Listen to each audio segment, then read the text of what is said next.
கிருஷ்ணம் வந்தே ஜெகத்குரு. நம்ம 58வது தசகத்தில் 4 ஸ்லோகங்கள் வரைக்கும் பார்த்துருக்கோம். காட்டுத்தீயும் வெயிலும் மழைக்காலம்னு பெயரிடப்பட்டிருக்கு.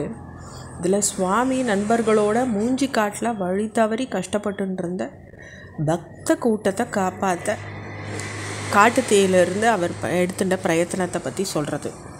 இதில் 4வது ஸ்லோகத்தை பார்க்கலாம். सकल हरिधि दीप्ते घोर भांकार भीमे सिकिनि विहित मार्गा अर्थतक्ता इवर्ताः अहह भुवन बन्तो पाहि पाहूति सर्वे चरणमुपगदास्त्वां तापहार्तारमेहम्. அப்போது அந்த தீ கொடிய சத்தத்தோடு பரவுறது. 4 பக்கமும் தப்ப வழி இல்லாமல் பரவின போது பாதி வெந்து போனாப்புல எல்லாரும் உலகத்தினுடைய உருவே அப்படின்னு அழைக்க ஆரம்பிச்சுட்டா சுவாமியை. புவன பந்தோ, உலகத்துக்கே நீ தானப்பா பந்தோம், அப்புறம் தானப்பா எல்லாரும் எங்களை காப்பாற்றும், பாஹி பாஹூதி சர்வே, காப்பாற்றும்பா அப்படின்னு கதறி துன்பத்தை துடைக்கிற ஒருத்தரான உம்மை சரணடைஞ்சா இல்லையான்னு இந்த 4வது ஸ்லோகம் சொல்கிறது. அடுத்த 5வது ஸ்லோகம்.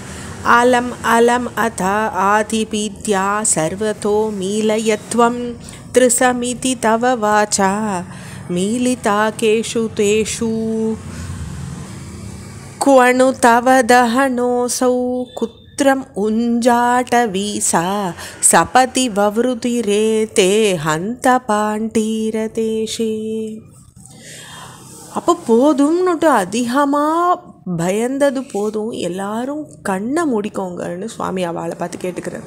அப்போ உங்கள் வார்த்தையை பார்த்து எல்லாரும் கண்ணை முடிக்கிறா. திருசமிதி தவ வாச்சா, உங்களுடைய திருஷ்டியை முடிக்கோங்கன்னு சொன்னோன்னே, இப்படி கேட்டுக்கொள்ளப்பட்டோன்னே எல்லாரும் செஞ்சா.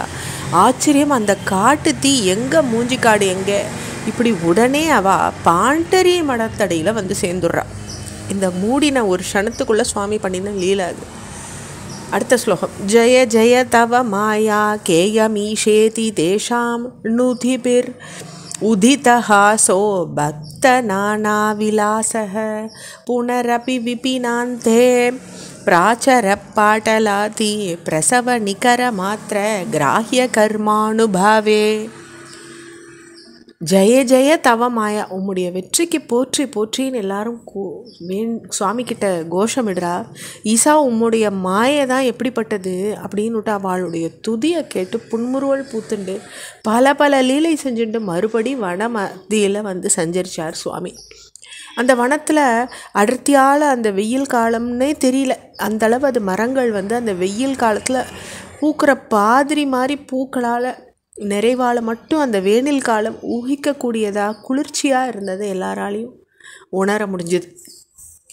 துவயி விமுகம் இவோ சை ஸ்தாபாரம்பஹந்தம் தவ பஜன வதந்த பங்கம் உச்சோஷயந்தம் தவ புஜவத் உதஞ்சித் பூரி தேஜ பிரவாகம் தபசம் அயமனைஷீர் யாமுனேஷு ஸ்தலேஷு.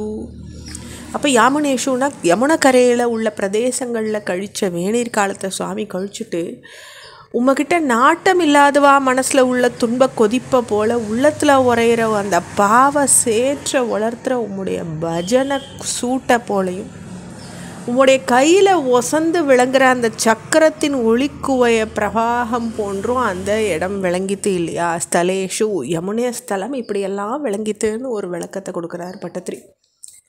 ததனு ஜலத ஜாலைஸ்த்வத்வபுஸ்துல்ய பாபில் விகசதமல வித்யோத் பீதவாசோ விலாசைஹி சகல புவன பாஜாம் ஹர்ஷதாம் வர்ஷவேலாம் ஷிதிதர குஹரேஷு ஸ்வைரவாசு வியனேஷீஹி. அதற்கு பிறகு உம்முடைய திருமேனி போன்ற வண்ணமுடையவைகளும் உம்முடைய மஞ்ச பட்டாடு போல பிரகாசிக்கிற மின்னல்களை உடையதுமான அந்த மேக கூட்டங்களை பார்க்குறார் சுவாமி.